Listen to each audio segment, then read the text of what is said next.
Hello दोस्तों, स्वागत है आपका हमारे चैनल ऑलराउंडर विश्वजीत में। आज हम जानेंगे इंडिया के मिशन आदित्य L1 के बारे में। आदित्य L1 सूर्य का मिशन है और चंद्रयान 3 के सफल होने के बाद भारत अब और सशक्त हो गया है इस मिशन के लिए आगे बढ़ने में। चलिए जानते हैं इसके बारे में पूरी डिटेल और आपको बताएंगे कि अभी करंट स्थिति क्या है इस मिशन की।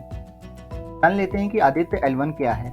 आदित्य L1 एक स्पेसक्राफ्ट है जो कि सूर्य के लिए भेजा जा रहा है वहाँ की ऑब्जर्वेशंस लेने के लिए। आदित्य नाम कैसे पड़ा? तो सूर्य का पर्यायवाची होता है आदित्य, वहीं से नाम पड़ा है आदित्य। L1 की बात आगे हम करेंगे कि L1 नाम कैसे रखा गया है। सबसे पहले जान लेते हैं इसके बारे में। जैसा मैंने बताया कि ये एक स्पेसक्राफ्ट है जो कि सोलर एटमॉस्फेयर की स्टडी करेगा।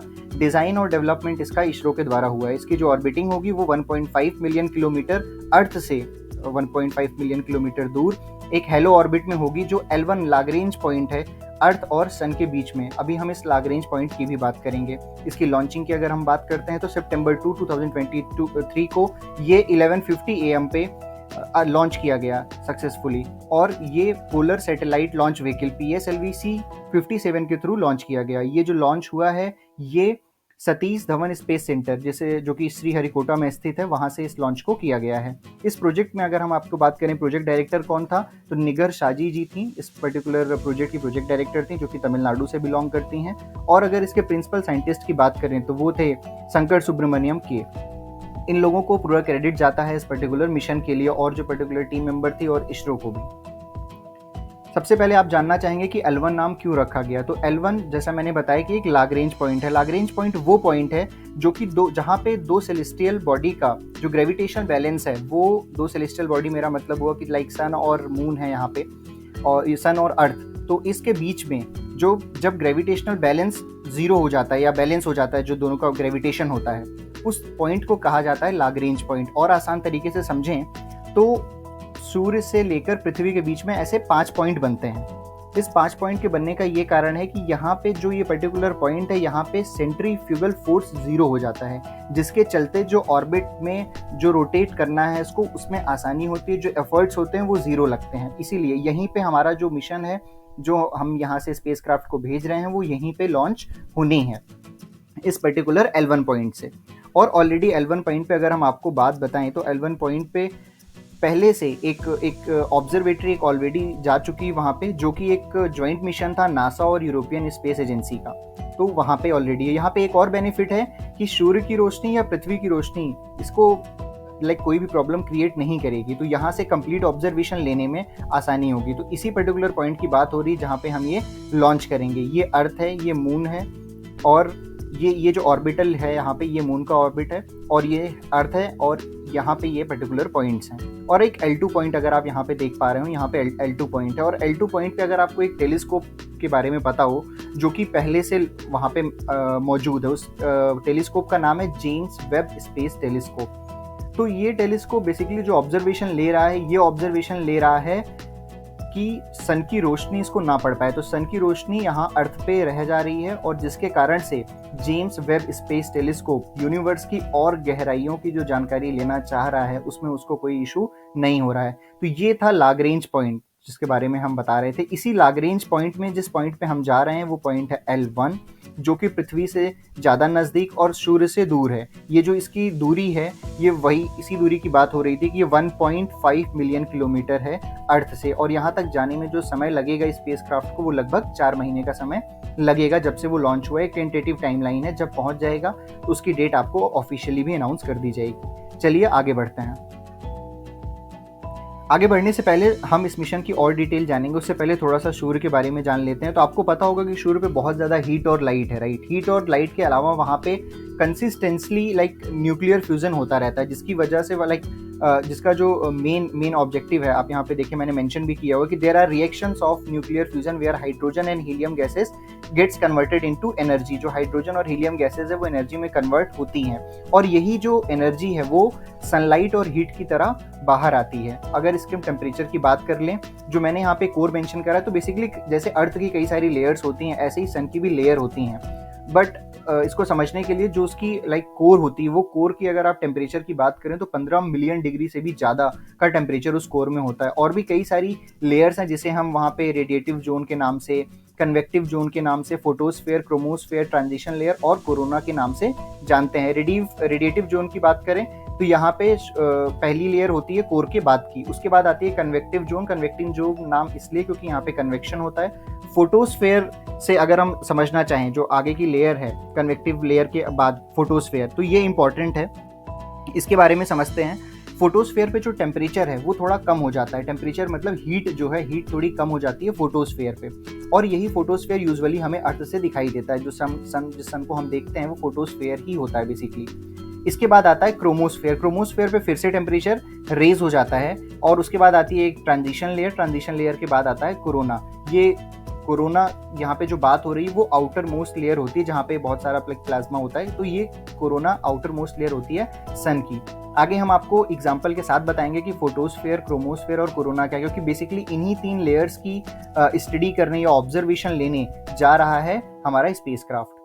सन के सरफेस की जो सरफेस पे आता है सन, ये मैंने आपको बता दिया फोटोस्फेयर, जहाँ पे प्लाज्मा और हीट होता है। ये लोवेस्ट लेयर के नाम से भी जानी जाती है, और आउटर मोस्ट लेयर की बात करें तो वो कोरोना के नाम से जानी जाती है।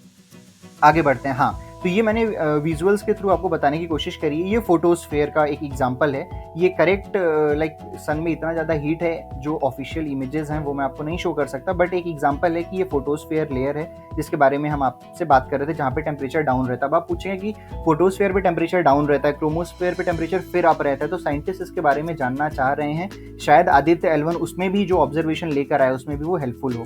क्रोमोस्फेयर की बात करें, आपने देखा होगा कि जब भी ऐसा कुछ ग्रहण लगता है तो उस पर्टिकुलर टाइम पे आपको कभी कभी ये ऐसा विजुअल देखने को मिलता है। तो ये जो विजुअल आपको देखने को मिल रहा है और ये जो लेयर आपको देखने को मिल रही है, इसी लेयर को कहा जाता है क्रोमोस्फेयर। और अगर कोरोना की बात करें तो जब प्रॉपर एक ग्रहण लग जाता है उस टाइम पे आपको आउटर एक रिंग जैसा दिखता है। तो ये जो लेयर आपको दिख रही है इसे ही कोरोना लेयर कहा जाता है। आगे बढ़ता है।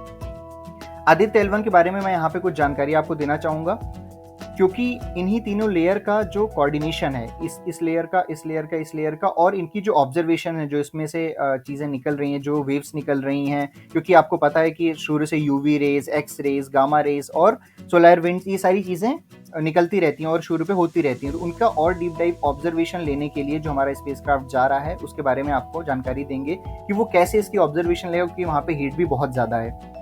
तो आदित्य L1 अपने साथ कई सारे पेलोड्स लेके जा रहा है। ऐसे 7 पेलोड्स जा रहे हैं और उसके भी डिस्क्रिप्शन मैंने आपको आगे बताया हुआ है। These instrument are used to study different part of sun. जैसे कि मैंने आपको बताया कि जो सरफेस है फोटोस्फेयर, यहाँ पे मैंने पीछे आपको एग्जांपल दिया, उसके बाद जो लेयर आती है that is called chromosphere, and the outer most layer that is called corona layer.